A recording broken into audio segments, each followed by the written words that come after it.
So welcome, everybody. We're letting folks in. Thank you for joining us. My name is Cheryl Court. I'm the Policy Director with the Coalition for Smarter Growth. We are a nonprofit organization working in DC and the surrounding jurisdictions to make the case for smart growth, building inclusive, walkable, and sustainable communities. And part of that is making sure that we have lots of housing choices and that people can afford to live where they want to live. So we worked very hard on the 2006, what ended up being the 2016 zoning rewrite, and we advocated strongly for making it much, much easier to permit the construction of accessory dwelling units or second dwellings. And now we are hopefully reaping the benefits of that and making that effort really work now. And so now we're into the details. And joining me is Michael Brown from DCRA. But first I wanted to mention Emily Maurer is here with me from the Coalition for Smarter Growth. And we're sort of hosting this event. And we just wanted to note that we're doing this as part of periodic webinars and education. We used to do in-person education as well, to help homeowners be able to get what they need, the information they need to build an accessory or second dwelling in the District of Columbia. And so we're really pleased to have Mike Brown join us today because Mike has been doing fantastic work at the DC Department of Consumer and Regulatory Affairs, DCRA. And, when we started this work on, when we got the zoning code changed so that it made it a matter of right that you can build in the R zone, we then turned to, well, what are all the barriers for why people will feel intimidated or just not want to take on the effort of building that second unit? And we identified the permitting process as one of the major barriers. And in the time that I've been working on this, and really the time I've encountered Mike Brown, we are amazed at how Mike Brown is bringing down those barriers and making this process work better for homeowners and the professionals who work with them to build accessory units. So with that, let's see, a little bit of background on Mike Brown. He joined DCRA in 2018 in July with the Green Building Plan Review team, which I know from talking to architects has received really good reviews on the work that they were able to do there. And then in January of this year, he created and kicked off the new DCRA Residential Center. And this is this consists of the residential team, which is a multidisciplinary plan reviewers dedicated to making building legally in the district easier for residents while continuing to ensure the public safety. So we're so pleased to have you join us, Mike. And I just want to say we're going to have you give a presentation up front, and then we'll take questions at the end. We'll start with the chat and then move to just being able to open up for people to ask questions live. So with that, Mike, thank you so much for joining us and share your wisdom on how we can streamline that intimidating permitting process. Sure. Thank you, Cheryl, and thank you, Emily. It's been a pleasure working with this group, actually. It's been a lot of fun. I started before I was a residential manager. I opened my big mouth through the process because I didn't think residents were being treated right in the district, and I think we can do a better job. Just a note real quick, we have people in the waiting room waiting to be admitted. So either Cheryl or Emily has to let more people in. Okay, so what I want to talk about today is how to get through the process at DCRA. And I started with the goal in mind that we have to make the process for residents, for 1 and 2 families, that anybody should be able to get a permit and that we can make it simpler for them and we can make it cheaper for them so that any money they save can go into their home rather than paying somebody else to do their work. And that is flat out my goal, and I think we're going to get there. We've got a lot of things to improve and change, but I think we're on our way. So let me share my screen a little bit, and I'm going to take you through the process at DCRA. And there are a few places where I'm going to interject that it's all going to change in 60 days and be easier.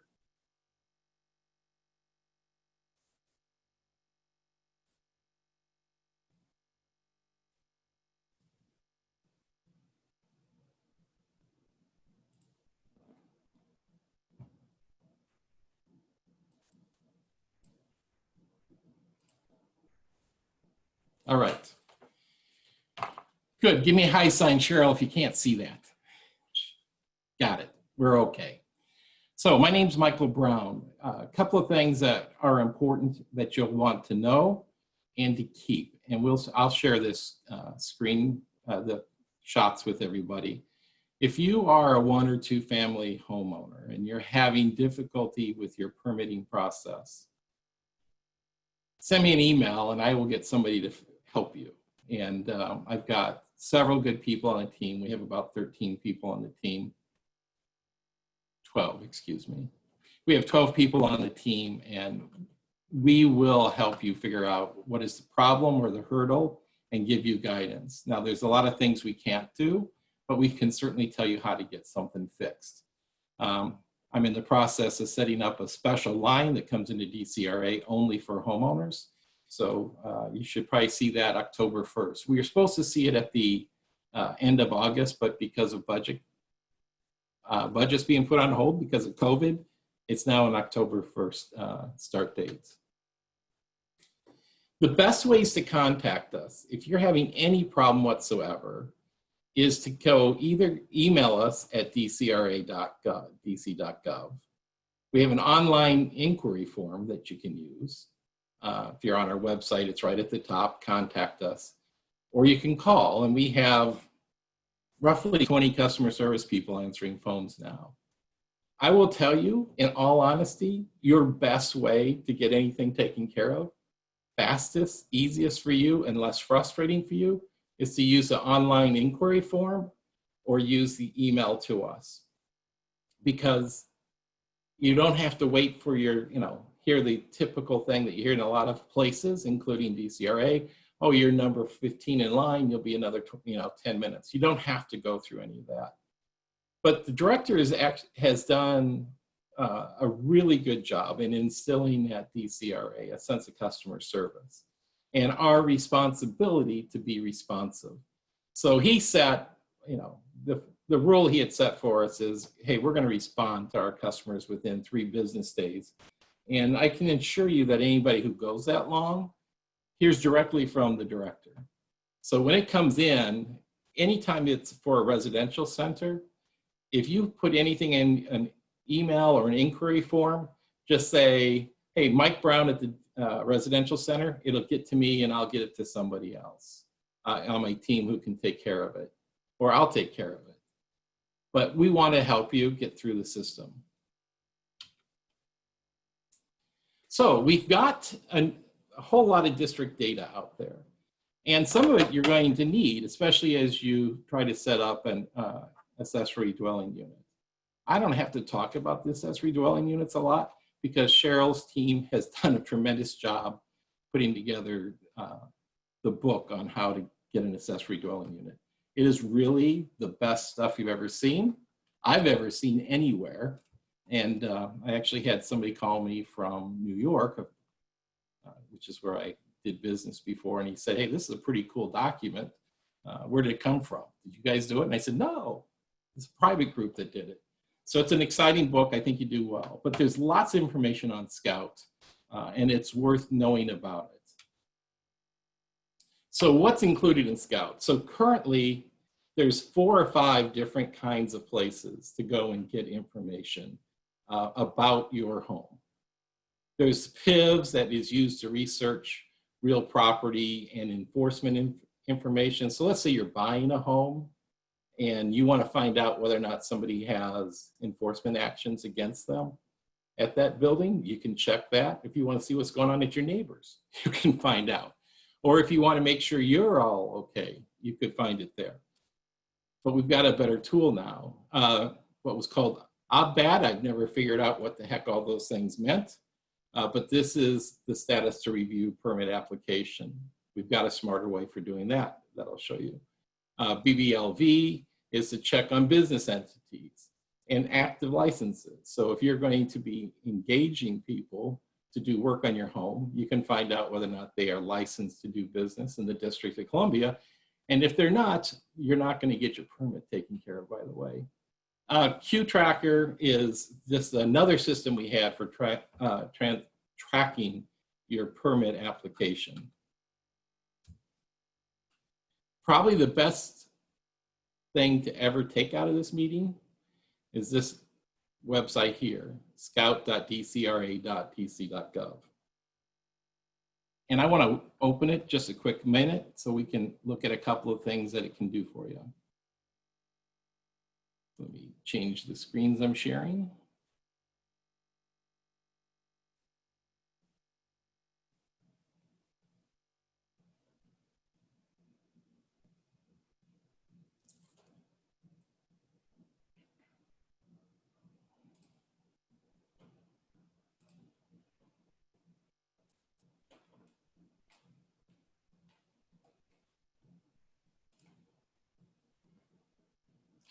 I keep grabbing the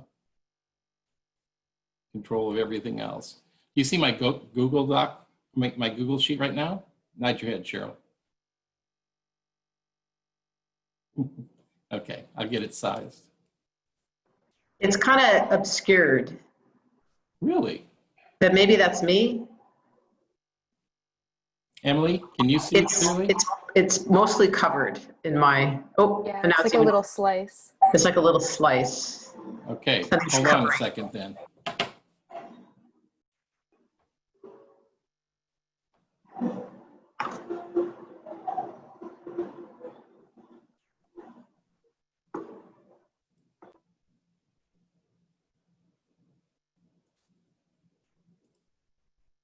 How's that now? All right, thank you. So Scout is the savior for everybody.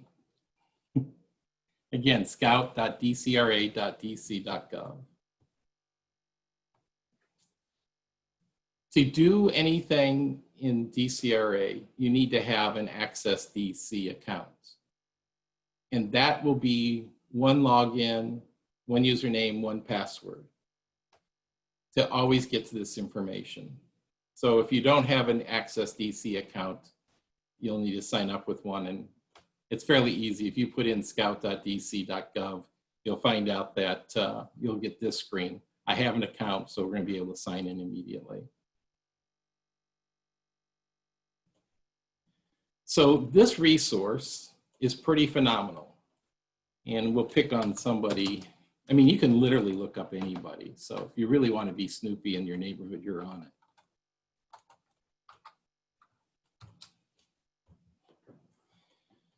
So this happens to be the DCRA office. What's a little different about it, what the green and the red on this screen, red is good and green is bad. So red means there's nothing in there and green means there's some information. But the basic information that it begins with is just what are the physical characteristics of the building. And so there's a nice little map, tells you what the lot numbers are, what cluster it is in, ward, your ANC number, your census tract, how it's currently zoned, which is something you may want to be looking at. There's the location. Physical characteristics, since it's a public building that's blocked, but you've already gotten all that information right up there. The only thing missing is the year built. I don't know why they didn't include that, but probably because it's a public building and we have to be protected. Doesn't show the owner in this case. The owner would be whatever's the development company that owns it, but this would show the homeowner as well.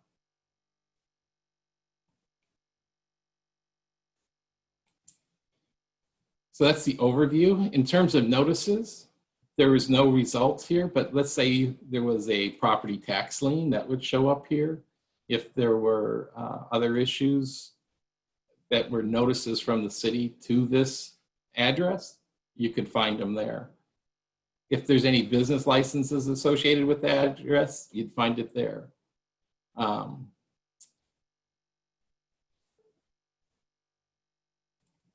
Yeah, they stripped them all out. Permits. Green means there's information. So the permits for this particular location, you can see all the permits that were ever issued. There's 3 pages worth of permits here. And you can go through and see if you have any open permits. This is where you can track permits that are coming through our system as you've done the work. But if you want to know if the neighbor who's doing work on your house has a permit for it, you can go look it up. Public space permits, this would have been if it's like a restaurant and there's outside seating, there would be a public space permits for construction.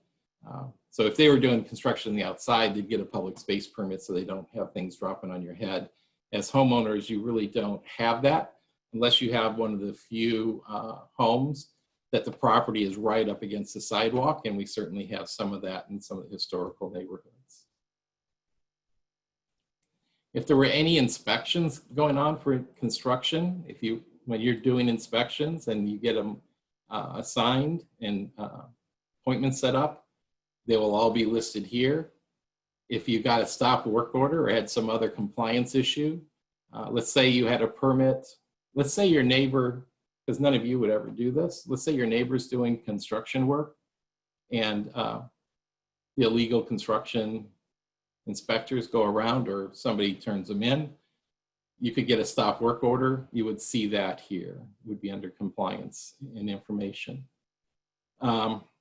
There's additional information, whether or not there's elevator permits. I don't know why they didn't get listed because we have elevators. If there's any third-party work going on, and then what is the current occupancy and use of the building. So since we're at DCRA, one of the public buildings, some of the information is limited for security purposes. But all of this is public knowledge, and this is where you can go find information. It is singularly the best place to get information about any address in the district.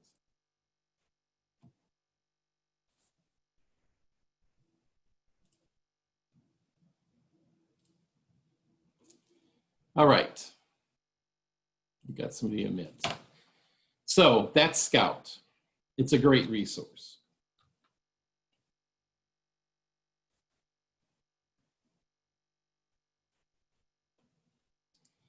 So there's essentially a 6-step walkthrough to get a permit at DCRA. 100% of the process is online now. You don't have to come down to DCRA. You don't have to spend a day driving down, paying $25 for parking and waiting in line. You can do everything online. And we have a service level agreement. So if you were, let's say you were doing some remodeling work on your home, instead of if you're just doing remodeling, something small, you're changing out the windows in your house, or you're changing out the doors, you're painting, you're doing a remodel of your kitchen, but you're not moving any of the fixtures. That would become what we now call a digital walkthrough. So from the time you submit your application, you'll then get an invite to upload your plans and supporting docs.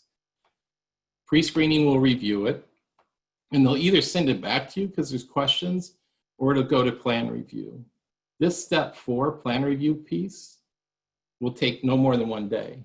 If my team has this in our hand by 8 in the morning when we start, it will be completely reviewed by everybody in our residential plan review team by the end of that day, which will then allow you to start getting notices to make a payment, so that once you make the payment, you can get your permit. So that is on simple work. And the best way to understand simple work is doing small renovations, kitchen, bathroom, windows, doors. You're changing, heck, if you're doing a replacing your roof. Any of those simple projects, we guarantee that we'll get it out in 1 business day through the plan review process. Here's the downside that we're trying to improve. From step 1, submitting your application, to uploading plans and documents and getting to pre-screen is a very hard process sometimes. And it all starts with the application, which is fairly difficult at this time. However, Nicole Rogers, who runs the Permit Center, handles the application. She handles the application process, getting it assigned to plan review, and then getting it out the door for payment and permit issuance. Her and I have been working on a new application for residential applications only. And we've narrowed down what was in the past about 50 questions down to 10 questions. We've taken the application with the 10 questions and it might end up at 11 and made check boxes. So when we ask, what kind of work are you doing? You're either doing interior work, exterior work, or both. And depending which of those three you click, you'll have a series of drop downs. So for instance, if you're doing interior work, you'll see a drop down that's going to say, I'm doing a kitchen remodel, I'm doing a bathroom remodel, I'm doing a whole house remodel, I'm replacing the windows, whatever. But it's a very short, it's a list of the major projects that are done.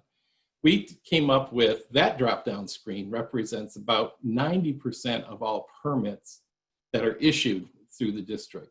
So what happens for the 10% that don't fall in those checkoff lists? We've got a final box that says, tell us what you're doing, and you would type it in. The other thing you won't have to do with the new application is know what kind of permit to apply for.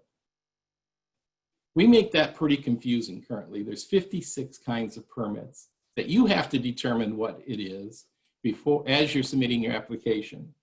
We're going to remove that from your responsibility. And based off of your questions, we're going to tell you what kind of permit you need and if there are other permits you need.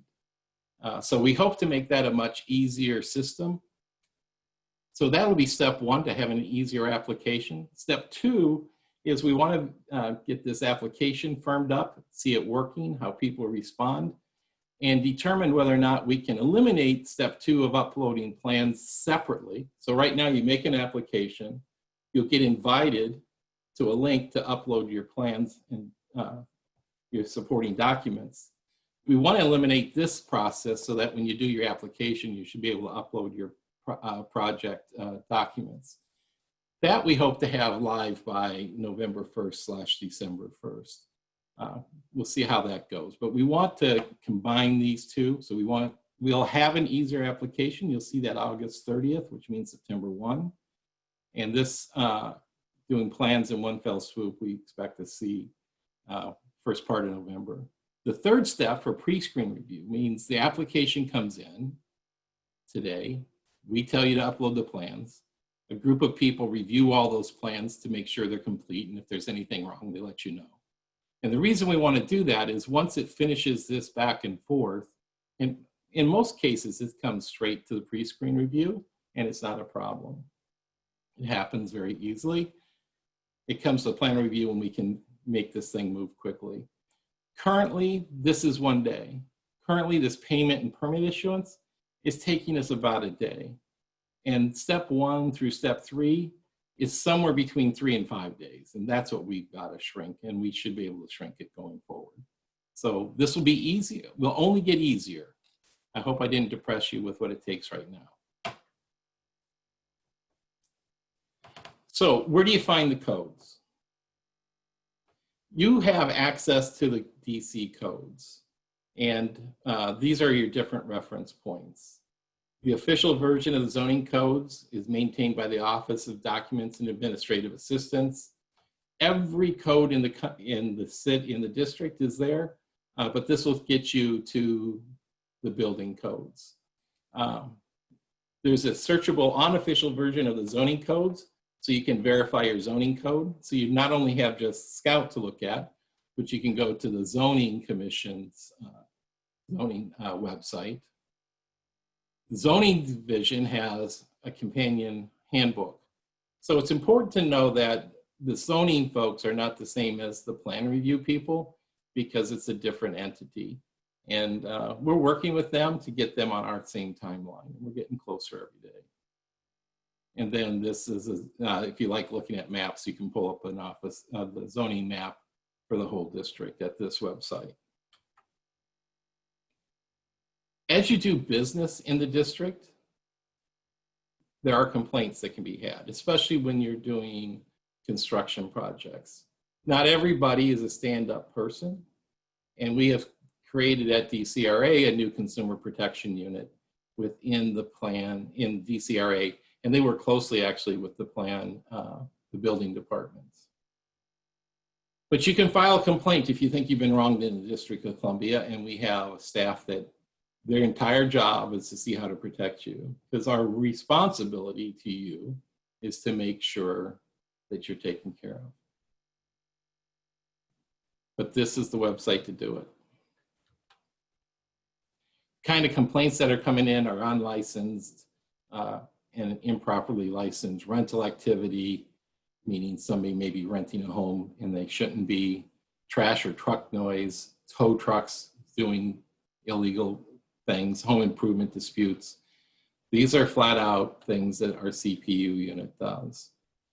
So that's the part to save you. Now I want to go back again and talk about the walkthrough. This process of submitting an application, having it accepted, having it, then you would be invited to upload your plans. We would review it at DCRA, and if there was something wrong, a question would go back saying, hey, we need X, Y, Z. You would send it in. Plan review, payment, permit issuance. If you're doing work that is more than, if you're doing an addition, or you're doing a basement renovation, or you're adding that ADU over your garage, that plan review system, by law, we're supposed to have completed within 30 days. And we are currently turning that in 12 days. And I think as we continue to improve and streamline what we do, that will go below 10 days. But by law, we're required by the city council and mayor to have that review done in 30 days. I was always proud, probably a month ago, saying we could do 21 days, but we're around 12 days now. How did that happen? It happened for a couple of reasons. One, by putting together a residential team that just focused on 1 and 2 family homes. The plan reviewers are getting better at knowing their job, knowing the code for that, rather than having to skip between the residential code versus the commercial codes versus the multifamily codes. So that familiarity with the same code all the time is helping. The second component that's making it quicker for our review is that there are clearly things that are viewed differently by different plan reviewers, which confuses architects, engineers, design professionals, contractors.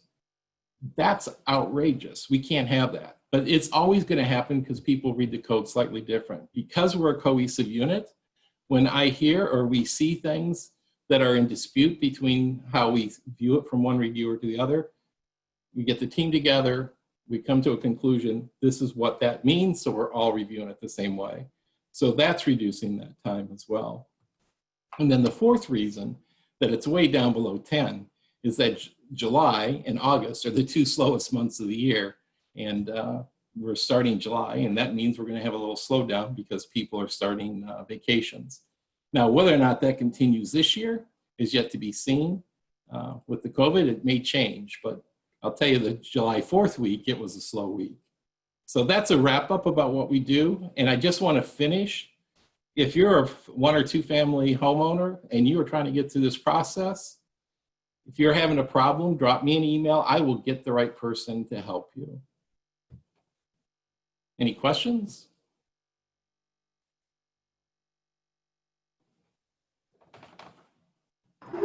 Hold on. So let me, can people go to the chat box and I can, do people want to raise some questions?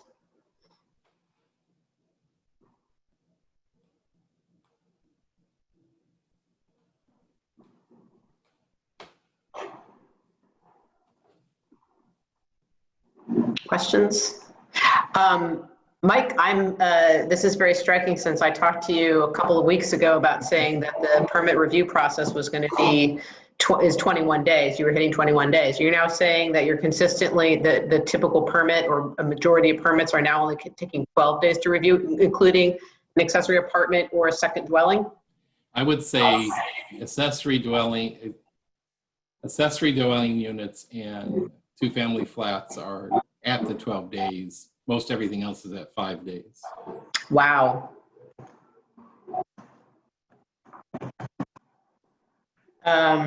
Once Okay. that application is fixed, it'll make a big impact on the whole process for people and be a lot less frustrating. I see a couple of folks that I know do, a couple architects online who can certainly tell you the horror stories that it took them trying to figure out what kind of permit they were applying for. Yeah, It's not actually, easy. that seems really significant to me because I've certainly heard that complaint. It's sort of like, is it an addition? Is it a renovation? Is it this or that? And so you're saying you apply, describe what you're doing, check off the list, and we will tell you what you need to get reviewed. Yes. Here, I'll share, since we wait for questions, I'll share another. We do have a bunch of questions too. So Oh, okay. it might be more ADU related. That's fine. And well, you know, so ADUs, an accessory apartment is not sort of, because it's new, it's not in your checklist, unless your new checklist has it in it. Well, so that's what I wanted to share real quick. Let me share that screen.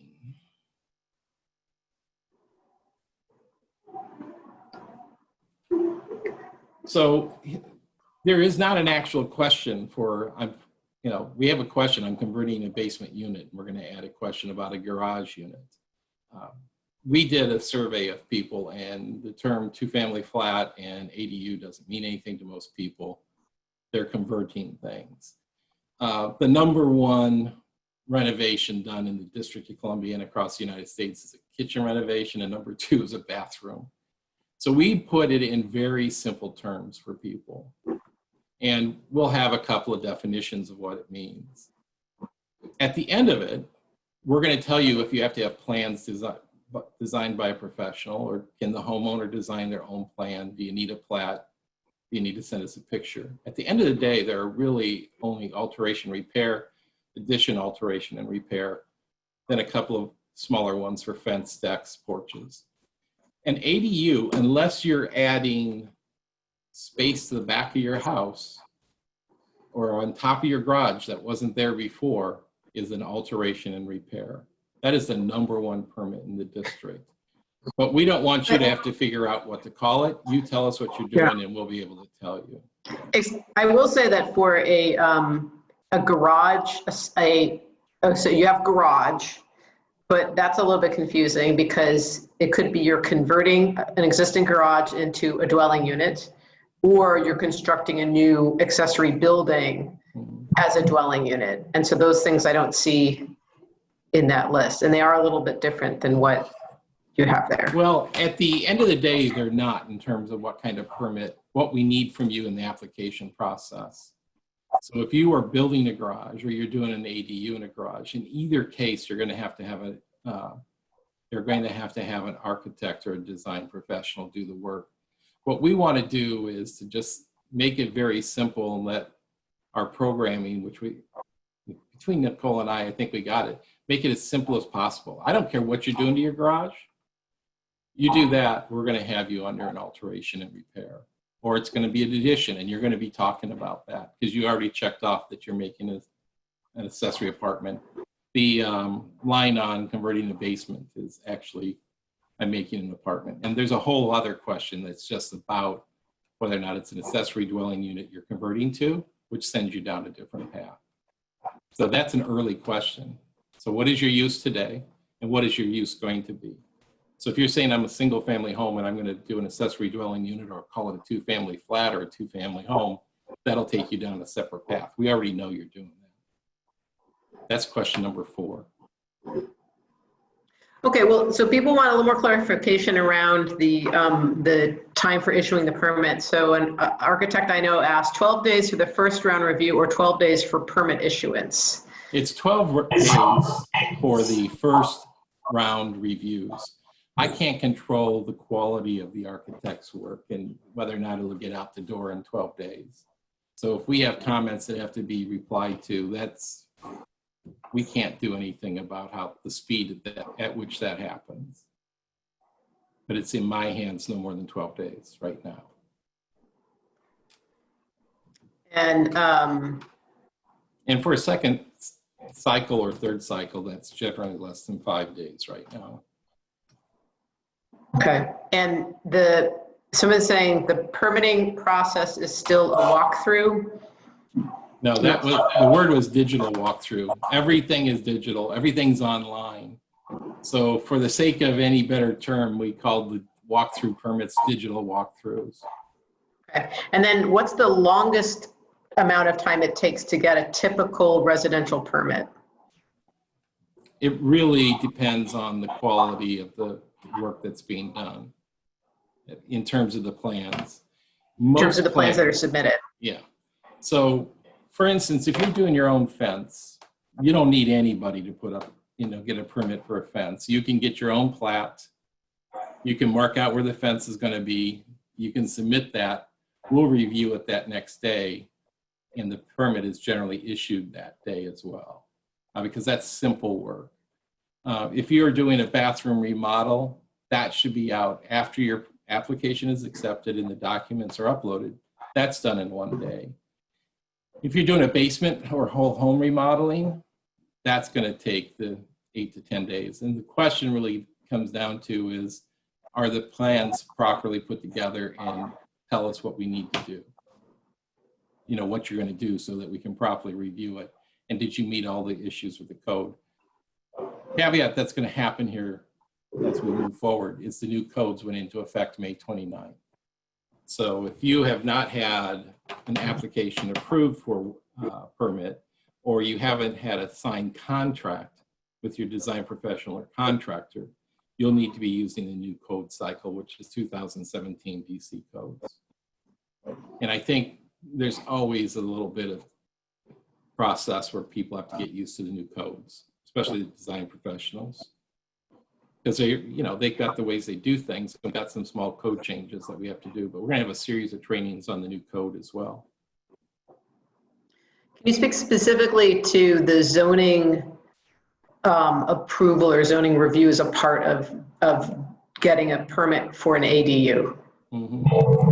So the zoning folks are separate from my residential unit, but I'm advocating to get a zoning person on our team as well. The zoning question is generally rather simple for them to look at. There are some zoning, and a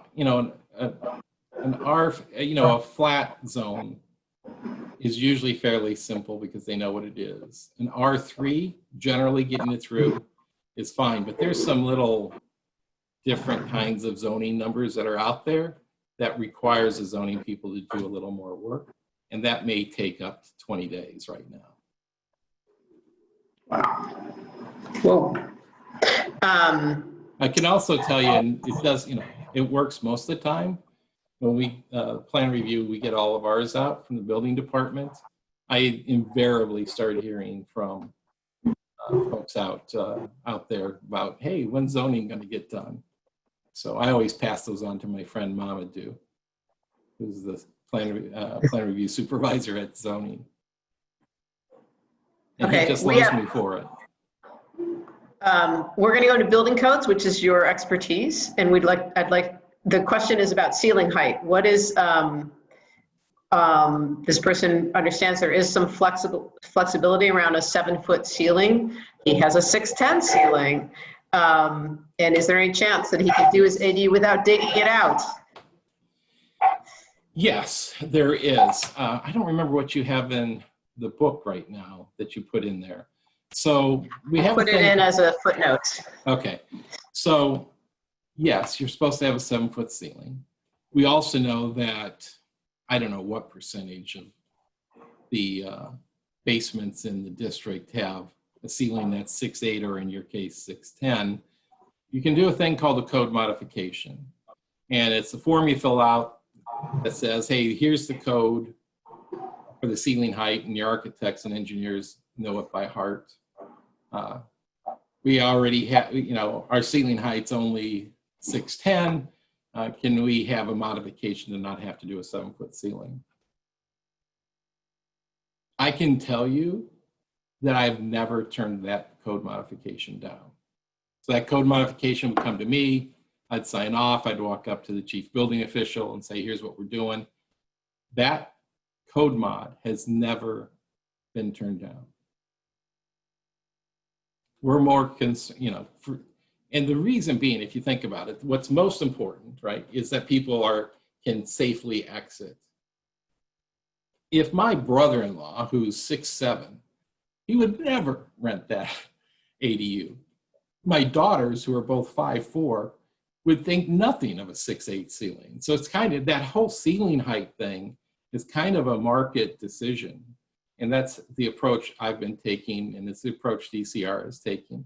Getting below 6'8" is not going to get approved, but we've gone as low on a very consistent basis to as low as 6'8", because doing that ADU dig is what, $40,000, $50,000. So you can't, rent the place to any of the wizards. Great. Is it possible to get an expedited permit process if you're working with prefab construction that has already been approved on a previous project? So if you have a prefab building that's been previously approved, you need to contact me and I'll talk through how we're going to handle that. But yes, we're doing that. So there are, yes, but you got to talk to me and we'll go through it. If you know you're going to do a series over time, let's talk before you start so that we understand what are the addresses and we can start the right kind of labeling, and you know exactly what I want to see so that we can get it approved rather quickly. If you're doing an interior house remodel that includes a kitchen, bath, new windows, heating, AC, what type of permit do you need? That would be an alteration and repair.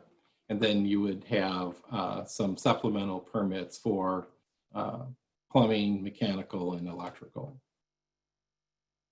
And in our new application process, you're going to get an alteration and repair as your first permit, and then the supplementals are pulled by the tradespeople who are doing, the new AC or the new plumbing, whatever, or electric. They'll pull it themselves, but it'll be attached to that. But we're going to, under the new process, be able to tell you, hey, by the way, make sure your person who does your AC has pulls a mechanical supplemental permit. What happens, unfortunately, what happens to a number of people is they're doing the right thing, they pull a permit, and then some of the tradespeople may not be licensed, so they don't pull the supplemental permits, and then they get nabbed. So we want to try and educate you on the front end or the back end. We're going to have both sides where you can do an estimate of what your work you're doing, and at the back end, we want to tell you, hey, here's some other permits you may need. Okay, we've got a lot of questions. Okay, does involvement of structural work bump small residential renovations out of a quick review? If it's structural work, it's going to not be in the one-day review. It'll absolutely take us up to that 12-day. But still 12 days sounds pretty good to me. If, okay. If you're an architect or who's ever doing the plans, acknowledge, states, because there's, you looked at my background, I'm in a townhouse, I took down all the walls on the main floor, except I left the supports up. So I did not remove any structural walls. So that would not cause, doing that application would not cause you to go in the longer process, especially if you have clear on the plans that there's no structural walls removed. But it won't be one day. If you start moving walls, it takes us longer to review. What about an existing detached garage? Can that be converted into an ADU? Yes. Okay. Have at it. We have a rich history in the District of Columbia of having alley homes. And, if you think about it, it's kind of going back to that.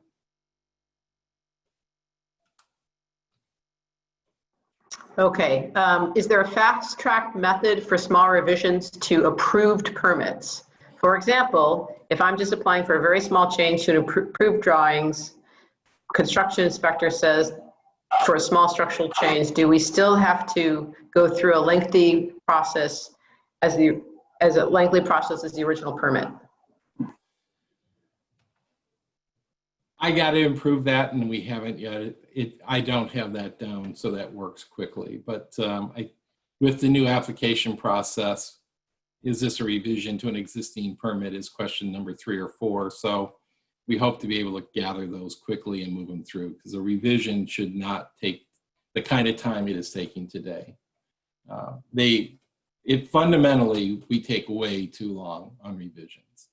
So I hope to have that improved with the new application. Okay, once the new homeowner application is up and running, should professionals use the homeowner application for 1 and 2 family work or stick with the old application system? It doesn't matter who's doing the work on a 1 or 2 family home, it's going to be the new application process. That is a qualifying question. Once you put in your address, we know if it's a 1 or 2 family home, and if it is, it's going to go down the new application process automatically. You won't have to make any decisions. And it can be anybody applying. The reason I talk about it being for homeowners is that's the approach that I take I try to take that approach on everything we do. I want the nice little old lady who's lived in her home for 70 years and is trying to stay there to be able to do an application as well. So that's really the mind frame I try and have us think about. Everybody should be able to do it. And I know that's not the case, but that's how I want it to be, and that's our goal. Where do we research if our property is in a zone that allows an ADU without reading tons of complicated legalese code? I've always heard a garage had to be grandfathered grandfathered in to build anything more than a tool shed in the yard in DC. I am not going to be able to give an easy answer to that, but I think you did a pretty good job in your book. Let me just say what he's referring to is that we have not released our homeowner's manual yet on how to build an ADU. So that is in the works. We are looking at layouts, debating font sizes. It is forthcoming. And so we spent a lot of time looking at some of these zoning questions to make that clearer, because we feel that there's a lot that needs to be explained in zoning to make it understandable to the casual observer. So we will be releasing that manual soon. And also, actually, I'll do a poll at the end to see if people would like to do a separate webinar on zoning. We definitely should do a separate one on zoning. There's so many ifs and thens, it really gets overwhelming. And I really do think the work that Cheryl and her team did has done the best job of trying to make it understandable. But you definitely can have a garage in your property, and that didn't have to be grandfathered in. There may be a number of hoops for a garage, but you can get garages. But I think the tricky thing is sort of like, like technically if it's a renovation versus new construction, like how much of the wall do you leave up? And there's all these like very technical things that are not in my homeowner's manual that are kind of tricky things that architects know just by doing it, or we can ask DCRA, what are the standards, right?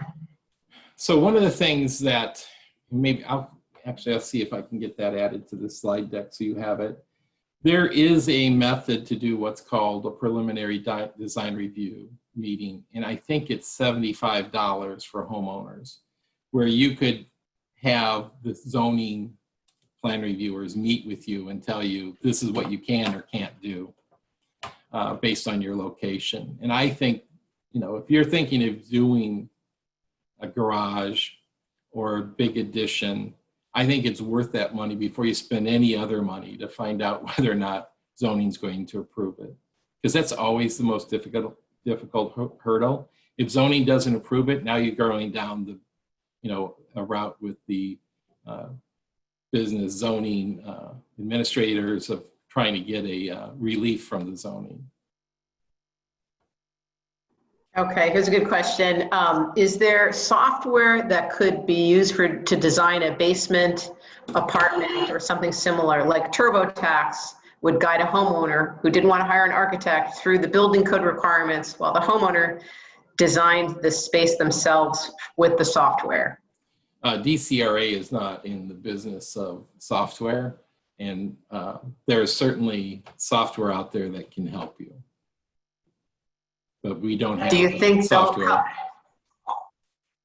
how fast do you think someone who applies for a permit, a basement apartment, will get through without a professional architect? That's a tough question. I can't give a good answer to that one. I've seen people who've done better than some architects,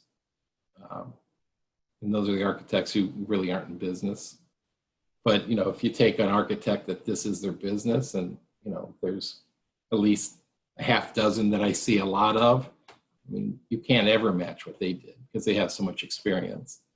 But it is, if you are computer savvy and understand building a bit, people have certainly developed their own plans, but you cannot do anything that's going to require structural work in a basement if you're going to not have plans stamped by a architect or engineer.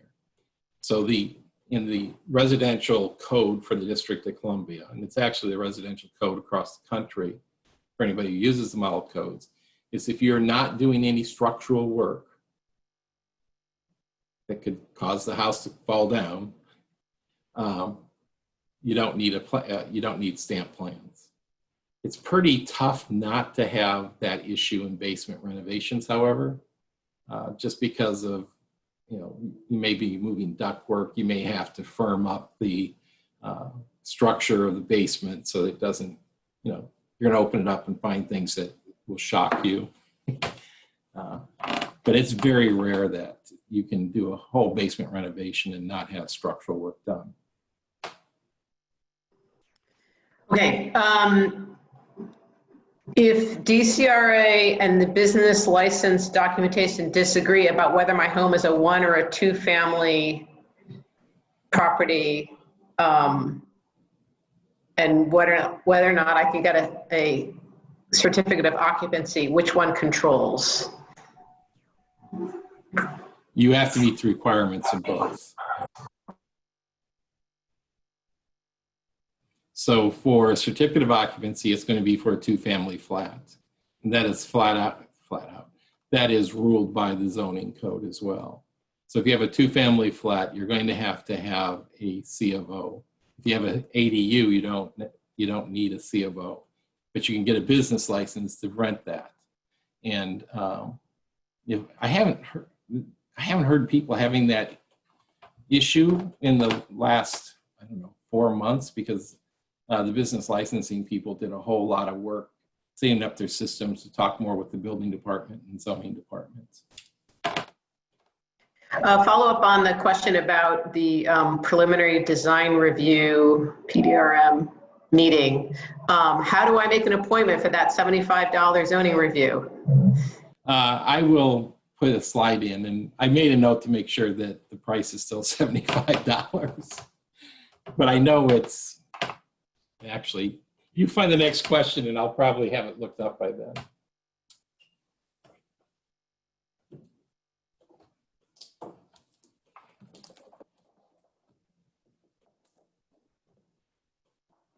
Can I have a tiny house on wheels in my backyard? I am not answering that question. It's a zoning question. Yeah, it's a whole lot of questions. If you have a tiny I think the house answer is on no, wheels, but we need to look at what the zoning code says. That is a question with a whole lot of issues going on, and we're currently working through that. Okay, is there a place? Better news on that PDRM. Let me see, where was it? So $71.50. It's a very jargony term, so can you say what the title is again and what it means? Yeah, preliminary design review meeting. So generally, preliminary design review meetings are done on very complicated projects. So for single-family homes, wanting to convert to a 2-family home, either as an ADU or as a 2-family flat, it's $71.50. And you can come sit down with a representative from zoning, and since it's a single-family home, you'll have a representative from the building. My team will be there, and we'll lay out for you. You'll tell us, here's what I want to do. And we will tell you, yeah, you can do this. Here's the hurdles you may have, here's a few things you may want to think about.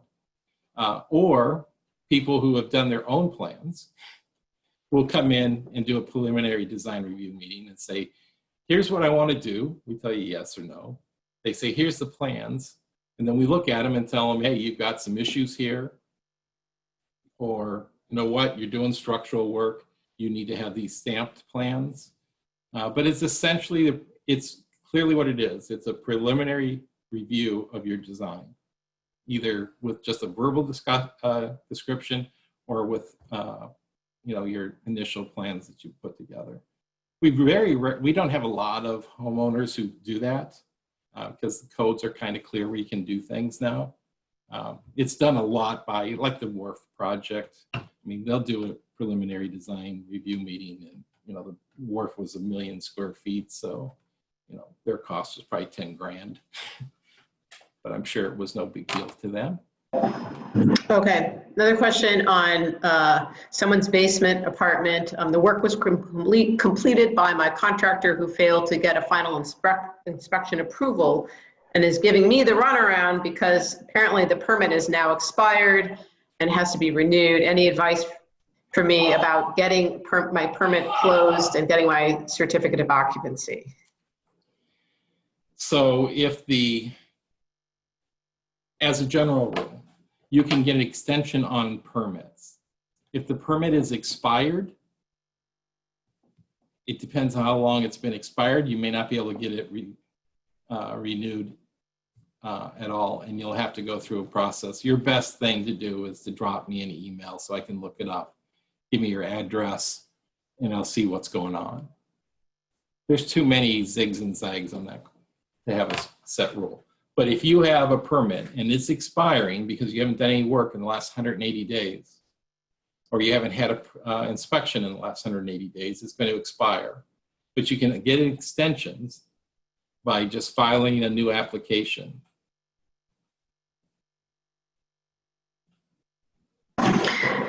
Okay, for my PDRM, my preliminary design review meeting, can I bring my architect, general contractor, engineer with me? Yes. Yes, and it's all done online now, just like this is. Okay.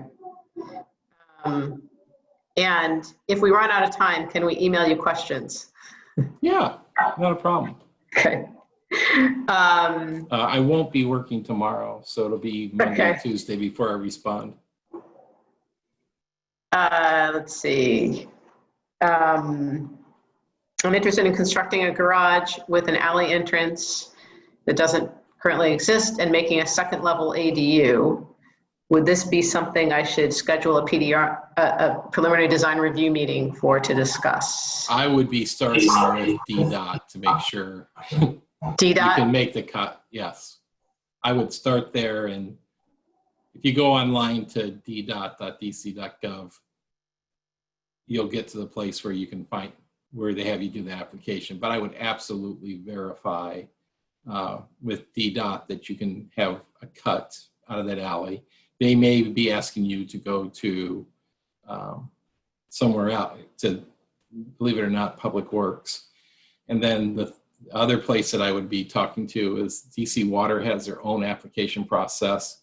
And I would fill out their application and go through their process to determine whether or not you have a big enough water size coming onto your property, or will you need a new water line brought in. So well, that's a good question someone else raised, that is sort of like, what's the sequence in terms of the different approvals that you need in order to do this, like water, sewer, where'd the question go? Power, so you know, what's involved with lining all those things up? You got a really good outline of that.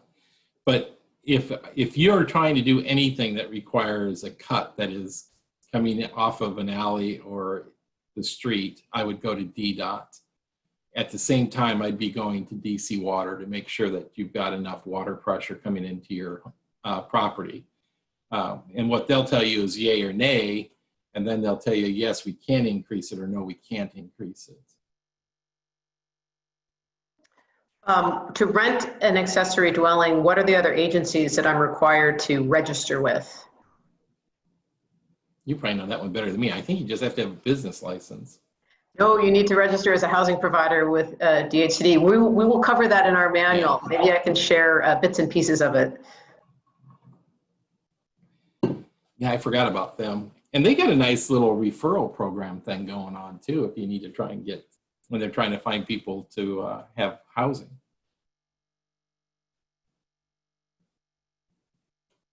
Wow, if you have a 3-car garage, can you build on top of it in the 3-car garage footprint?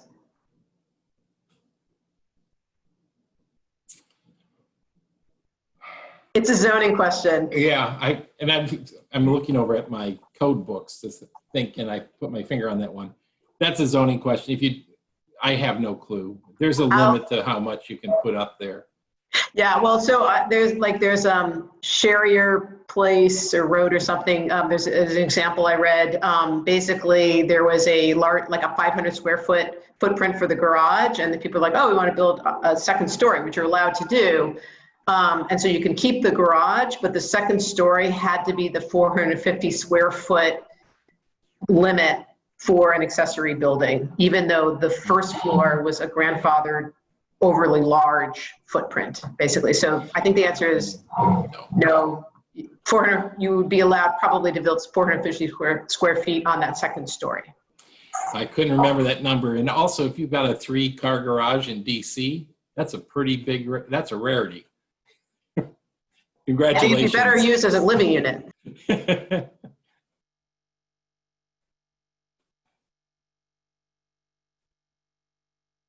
We're actually running out of time, and so people are thanking you. And I wanted to make a couple of announcements before wrapping up. And Mike has been incredibly accessible and available. I really appreciate that. I just wanted to, actually, I'm going to try to do this poll. I've never done a poll before. Let's see if I can launch the poll. I wanted to do a follow-up if you guys have time to give feedback on other, so if you look for poll, there's a place that tells you to look for a poll. That'd be great for you to give me feedback on other kinds of education events like this that you'd like. The poll actually says, do you want something on zoning? Understanding zoning, building an ADU on a tight budget, financing your ADU project, and how to manage your rental property with a real live property manager to give advice. Those are the poll questions if you want to, so I'll keep the poll open. And then I just wanted to wrap up by, I'm sorry we couldn't get to everybody's questions, but I feel like we got to a lot of them. And I really want to thank Mike for taking the time to present to us and answer our questions. And I just am so grateful to how responsive you are and how you brought this very strong ethic of the customer service that you want to be accomplishing through your work at DCRA and this new residential center to make it much easier. People are saying thank you in the chat. And I'll note that the homeowners manual that we're partnering with United Planning Organization, UPO, we're in the final stages of putting that into layout, and we'll be releasing that soon. And I can share some of the things that I think, especially some of the zoning stuff, is particularly helpful because it's hard to get a really good picture of what zoning is telling you can do with your property. I just wanted to make one little note because you mentioned alley lots. Actually, it was a good segue. The DC Zoning Commission is actually hearing a case on Monday, the 13th. Is that Monday? It's the 13th, on reforms to alley lot zoning to make it a little bit more flexible in order to build a dwelling unit on an alley lot. I've actually shared that on our listserv. And if you're not on a listserv, you should be, and you can go to smartergrowth.net/ADU and sign up there and learn more about alley lot zoning to make it possible to build a proper home on an alley lot. And I definitely will post the recording of this event. And Mike, do you want to revise your PowerPoint? You keep on saying you're going to add a slide or two. Yeah, I have a slide I'll add tomorrow. So you'll get it probably Tuesday. Great. Okay. Well, we'll put that out when Mike has revised it based on feedback from this discussion here, and so we'll be able to share that and share the recording for this event for people who might have missed it.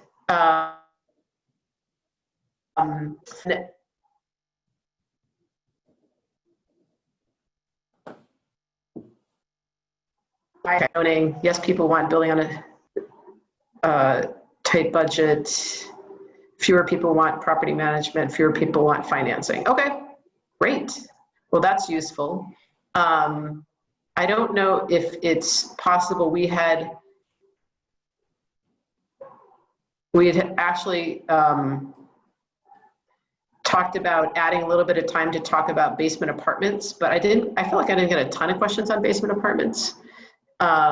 So I think that maybe we will just encourage follow-up with Mike. I will also, I can post some zoning information again on our website to help people just be able to visualize what the zoning is supposed to be doing. And Mike, thanks again. I think we'll wrap it up here. Thank you so much for all your good work and for sharing this with us. Hey, thank you, and thanks for, you guys are gonna make our life a lot easier when you get your manual out.